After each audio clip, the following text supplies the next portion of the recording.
Perkenalkan, nama saya Suhadi, saya petani tembakau. Saya bertani tembakau semenjak saya sudah bisa bekerja langsung ke petani tembakau, karena petani tembakau di sini kan legend ya, turunan mbah-mbah saya petani tembakau, orang tua saya petani tembakau, sehingga menurun ke saya juga petani tembakau. Karena di sini tembakau itu aslinya tanaman solusi. Karena kalau di musim kemarau itu yang bisa hidup dengan normal cuma tembakau. Sayur juga bisa hidup, tapi BOP-nya sangat tinggi. Harus kita ngusung air, pengobatan tiap hari, sehingga nanti penjualan tidak bisa menutupi BOP, biaya operasionalnya. Saya Roni Setiawan, saya petani dari Dusun Surukulon, Desa Minggarharjo, Kecamatan Eromo, Kabupaten Wonogiri. Saya bertani tembakau langsung ke mitra. Saya ke mitra itu tahun 2016. Dulu saya rasa itu di perantauan ini saya sudah cukup. Dengan nominal tertentu saya sudah cukup. Tapi kenyamanan dan sebagainya itu untuk sampai di titik ini itu saya tidak bisa membayangkan. Kalau di daerah sini ya, daripada kita merantau, kita bisa membudidaya di pertanian tembakau karena juga ada kemitraan, karena pastian harga juga. Itu kalau kita kembangkan, saya rasa nanti untuk perputaran setiap tahunnya dia akan menggelut di pertanian juga. Dari tembakau dia siklus ke petani padi, padi ke tembakau lagi. Akhirnya dia akan kemauannya tinggi untuk mengolah bagaimana caranya saya bisa menghasilkan hasil yang terbaik di pertanian.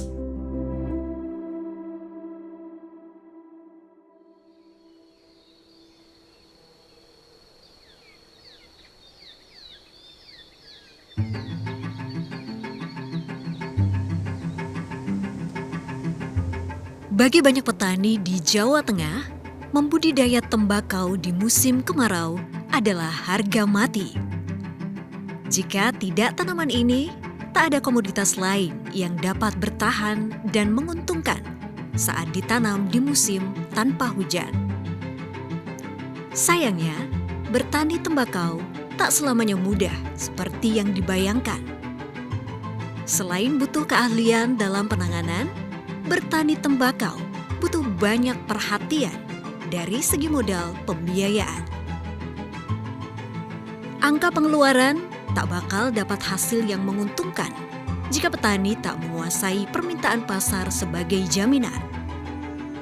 Siasat paling aman untuk menjamin derasnya pendapatan adalah dengan menjalin kemitraan. Dari tahun 2004 kami sudah ikut kemitraan dengan PT Merabu Kabupaten Magelang. Setelah itu sampai sekarang belum pernah absen. Tapi sebelum ada kemitraan, tiap tahun ya hancur. Kadang 1 tahun berhasil, 1 tahun berikutnya hancur.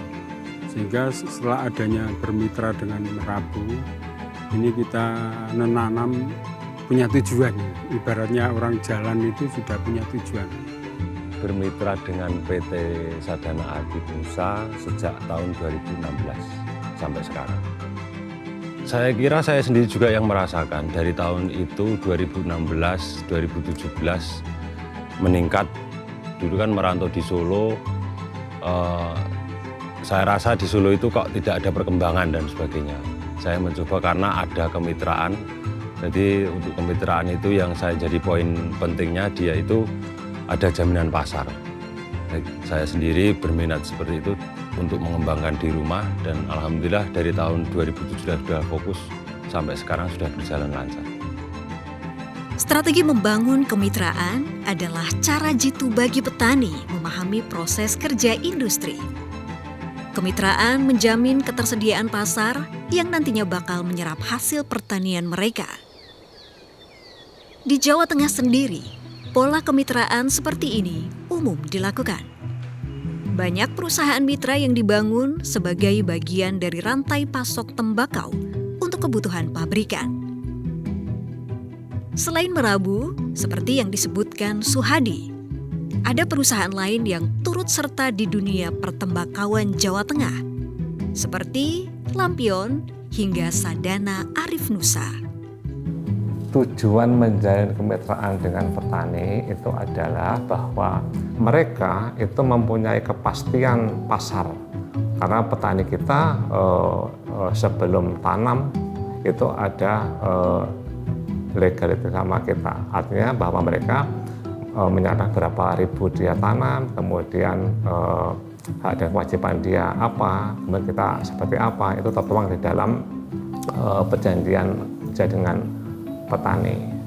Termasuk tadi untuk pemasaran tembakunya sesuai sama kualiti standar dari perusahaan. Ada jaminan untuk menanam sebanyak mungkin, dari pasarnya juga menjamin untuk membeli. Kalau yang lain kan belum pasti. Kadang ada itu hasil yang bagus, tapi pasar atau harga juga tidak stabil. Kalau kemitraan kan sudah ada jaminannya pasar, kualitasnya kalau memang bagus ya memang kita juga untuk penghasilannya juga akan lebih bagus. Jadi petani itu yang dibutuhkan adalah kepastian serapan daripada hasil produksinya.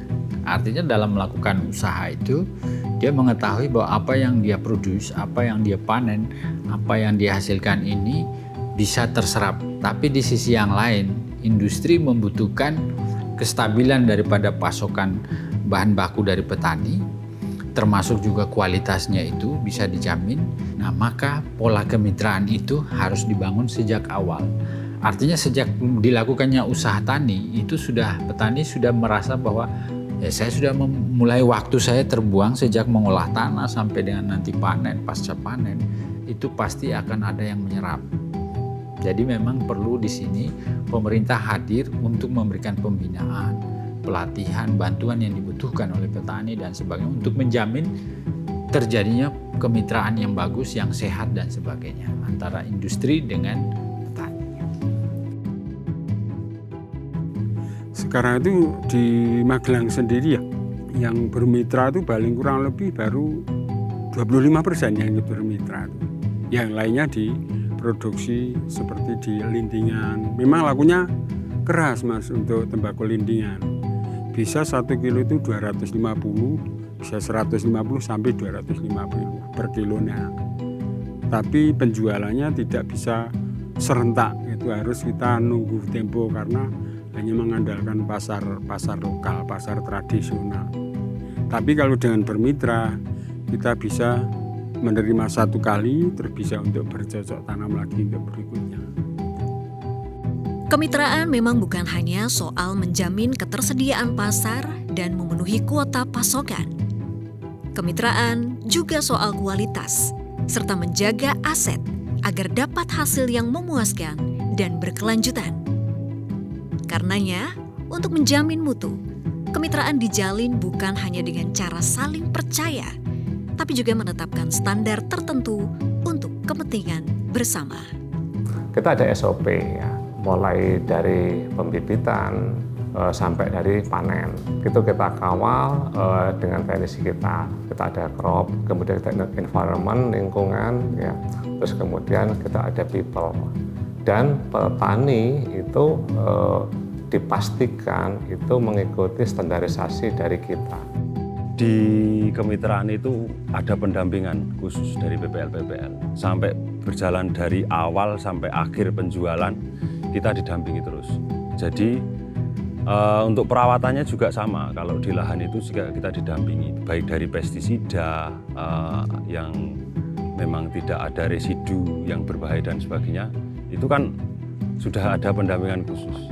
Jadi poin-poin yang baik dalam kemitraan itu nantinya juga akan mendidik kita untuk berkelanjutan untuk menjadi petani. Makanya ilmu-ilmu dari PPL pendamping harus kita serap karena nantinya juga akan berdampak untuk kualitas tembakau kita. Kualitas bagus, harga bagus. Standarisasi dalam kemitraan menjamin pabrikan mendapat spesifikasi yang diinginkan.